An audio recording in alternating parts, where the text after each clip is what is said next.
नमस्कार, सुप्रभातम। जैसा कि हमने पिछले वीडियो में लकार के बारे में पढ़ा था और उसमें भी लट लकार, वर्तमान काल, और वर्तमान काल में हमने एक धातु ली थी, पट धातु। पट धातु से हम अन्य धातुओं के भी धातु रूप बना सकते हैं। हमने ये पिछले वीडियो में पढ़ा था। पिछले वीडियो में बताया था मैंने कि इन पुरुषों और वचनों का प्रयोग हम कैसे करें, कहाँ करें, उसके बारे में जो नियम है उन नियमों को पहले हम ध्यान में करेंगे और उसके बाद हिंदी से संस्कृत और संस्कृत से हिंदी अनुवाद हम करना सीखेंगे। तो सबसे पहले हमने दो चीजें पढ़ी थी, एक तो पढ़ा था पुरुष और एक वचन। कौन से वचन का प्रयोग कहाँ करना, कौन से पुरुष का प्रयोग कहाँ करना। तो हम सबसे पहले नंबर 1 लेते हैं उत्तम पुरुष से। उत्तम पुरुष का प्रयोग।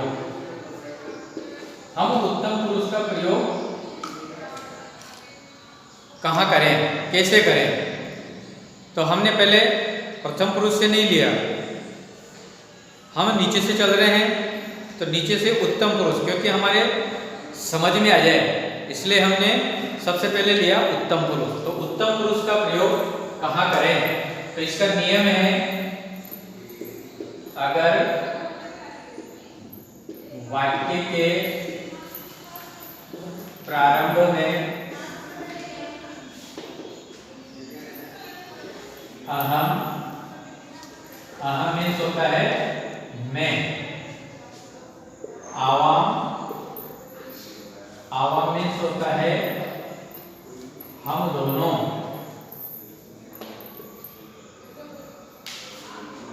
और वयम, वयम मीन्स होता है हम सब।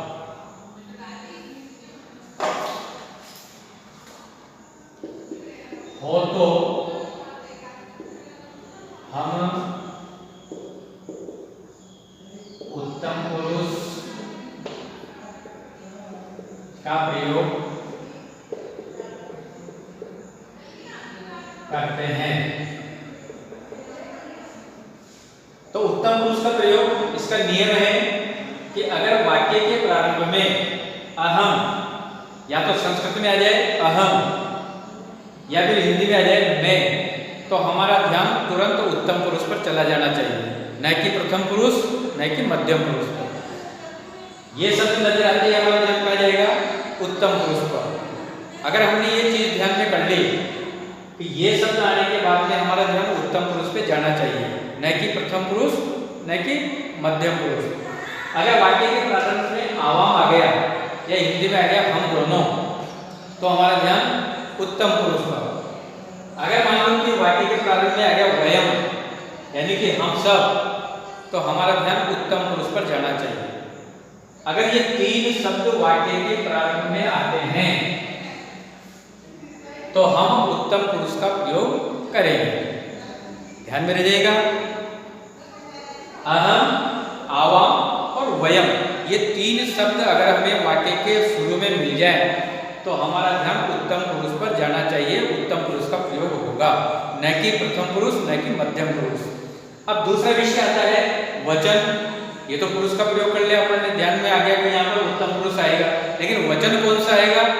अगर इसके आगे अगर संख्या 1 है तो एक वचन का प्रयोग करेंगे। अगर संख्या 2 है,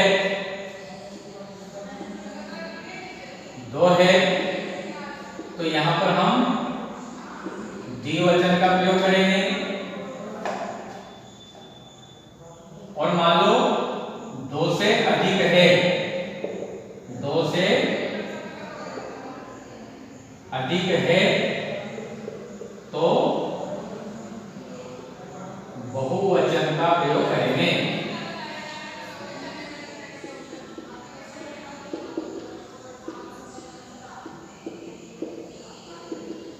ध्यान में रहिएगा।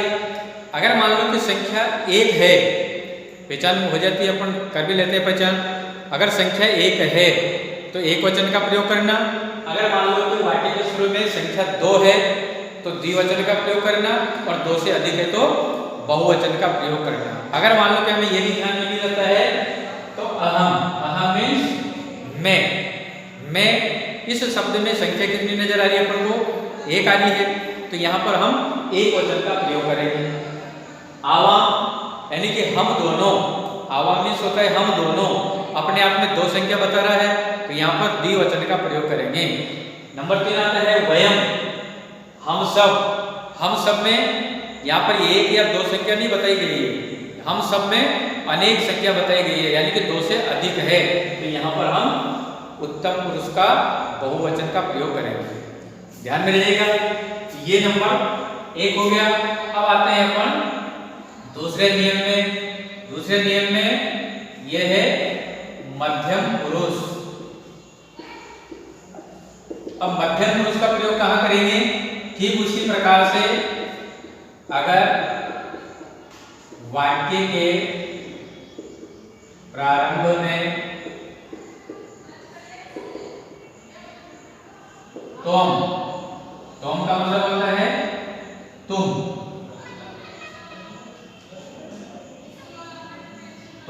यानी तुम, युवाम यानी कि तुम दोनों,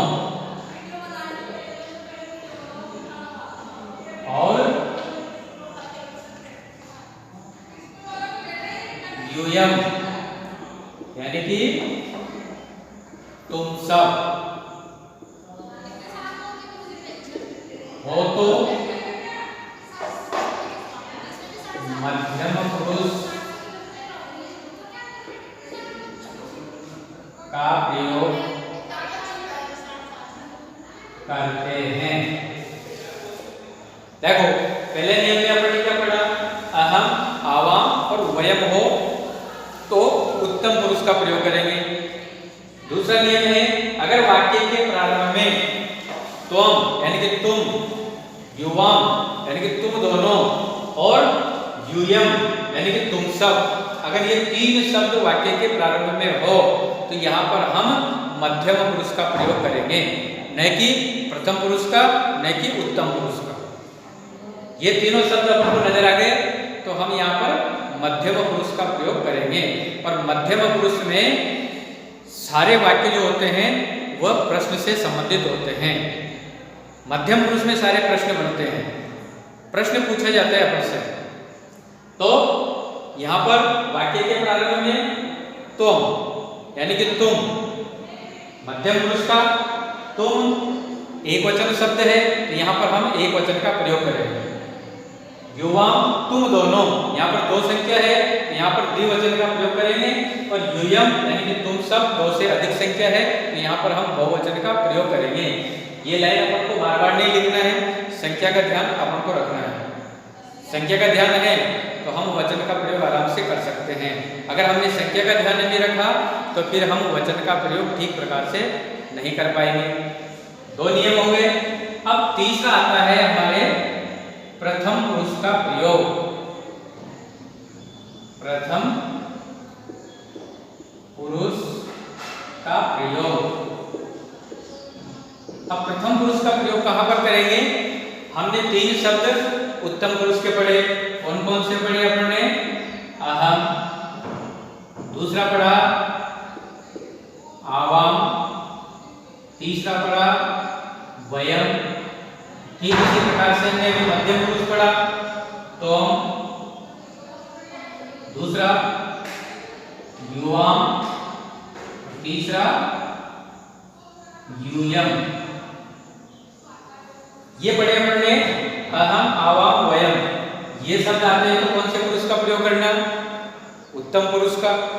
तुम, युवाम, यूयम आता है तो कौन से पुरुष का प्रयोग करना? मध्यम पुरुष का। और इनके अलावा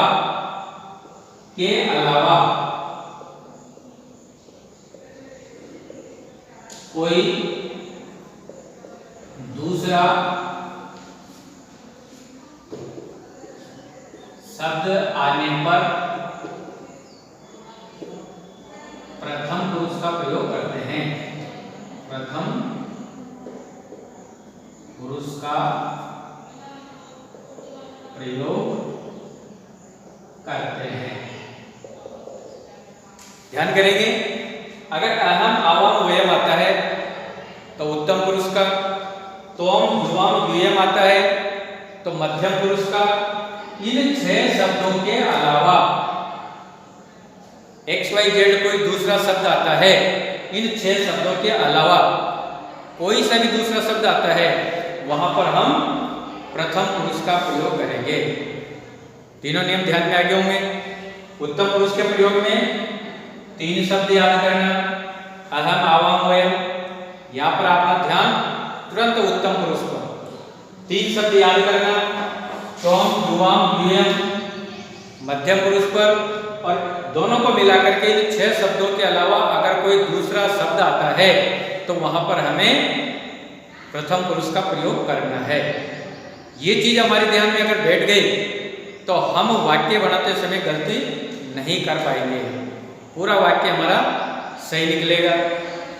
अब थोड़ा सा ध्यान और करेंगे कि हमारे मान लो कि ये परिभाषा ध्यान में अगर नहीं आई है तो सीधा सीधा अपनी भाषा में हम इस परिभाषा को याद कर सकते हैं। कैसे याद करेंगे? सबसे पहले मैं उत्तम, मैं उत्तम यानी कि मैं के लिए, या मैं, हम दोनों, हम सब, यानी कि मैं के लिए उत्तम, यानी कि मैं उत्तम। दूसरा, तू मध्यम, तू यानी कि तुम, या तुम दोनों, या तुम सब। मैं उत्तम, तू मध्यम और बाकी सब प्रथम। ये छोटी सी परिभाषा भी हम याद कर सकते हैं। मैं उत्तम यानी कि मेरे लिए अगर कोई वाक्य आता है तो वहां पर उत्तम पुरुष का प्रयोग होगा। दूसरे के लिए अगर कोई वाक्य आता है तो वहां पर मध्यम पुरुष का प्रयोग होगा।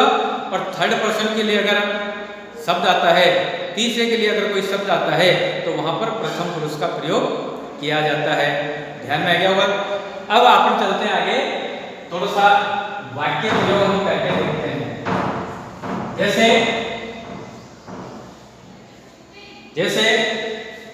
हम हिंदी से संस्कृत की ओर चलते हैं। अब हमने ये तीनों नियम ध्यान कर लिए, ये पांचों काल में यही नियम चलेंगे। अलग अलग काल के लिए अलग अलग नियम नहीं है, पांचों काल के लिए ये नियम है। इसलिए हमें ये नियम तो याद करना ही है।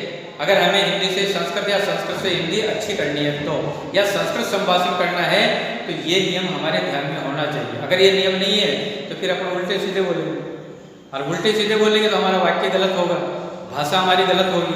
इसलिए हमारी भाषा गलत ना हो, वाक्य गलत ना हो, इसलिए हमें ये नियम ध्यान में रखना होगा। और नियम भी कोई ज़्यादा कठिन नहीं है, सीधे से सरल से नियम है। तो हम वाक्य की ओर चलते हैं हिंदी से संस्कृत। अब हिंदी से संस्कृत बढ़ाएंगे तो जैसे मैं पढ़ता हूं। पहले सरल वाक्य से प्रारंभ करते हैं। मैं, तो सर्वप्रथम क्या आ गया? मैं, तो मैं को क्या कहेंगे? अहम। अहम मीन्स मैं। अब आपको पहला शब्द देखना है, कर्ता क्या आ गया? मैं। हिंदी में देखना है तो मैं, संस्कृत में देखना है तो अहम। अभी अपने नियम में लिखा था कि अगर वाक्य के प्रारंभ में अहम, आवाम, वयम आता है तो हमारा ध्यान कहाँ पहुंचेगा? प्रथम पुरुष पर या मध्यम पुरुष पर? नहीं, तुरंत उत्तम पुरुष पर हमारा ध्यान जाना चाहिए। तो यहाँ ये अहम लिखते ही हमारा ध्यान उत्तम पुरुष पर। अब जो क्रिया है, ये क्रिया भी उत्तम पुरुष की ही आएगी, न कि प्रथम, न कि मध्यम। अब यहाँ काम को करने वाला कितना है? एक है, तो आगे भी एक वचन की ही क्रिया आएगी। अगर यहाँ दो है तो यहाँ पर द्विवचन की क्रिया आएगी। अगर यहाँ बहुवचन है तो यहाँ भी क्रिया बहुवचन की आएगी। यहाँ एक वचन है तो यहाँ आगे अपने पढ़ता हूँ, कौन सी धातु हो गई? पठ। अब पठ धातु उत्तम पुरुष एक वचन बनाना है आपको, तो पठ धातु उत्तम पुरुष एक वचन, यहाँ हो जाएगा पठामि, यानी कि अहम पठामि। अब इसी तरह से हम और अन्य वाक्य बना सकते हैं। अहम चलामि, अहम लिखामि, अहम असामि, अहम रोधामि, अहम लिखामि, ये सब उत्तम पुरुष में आएंगे। इसी के अनुसार दूसरा, हम दोनों पढ़ते हैं। हम दोनों संस्कृत में कहेंगे आवाम, यानी कि हम दोनों। अब यह दो आया तो कौन से वचन पर? द्विवचन पर हमारा ध्यान जाएगा। तो यहाँ पर उत्तम पुरुष का द्विवचन रहेगा पठाव, आवाम पठाव, यानी कि हम दोनों पढ़ते हैं। और नंबर 3 आ गया हम सब पढ़ते हैं। यहाँ रहेगा हम सब के लिए वयम, बहुवचन का हो गया। यहाँ बहुवचन की क्रिया लेगी पठाना। इस प्रकार से हम इसको देखते हुए अन्य धातुओं के धातु रूप वाक्य प्रयोग भी हम बना सकते हैं। और इसी के समान आप मध्यम पुरुष का और प्रथम पुरुष का भी प्रयोग कर सकते हैं। अभ्यास करेंगे। धन्यवाद।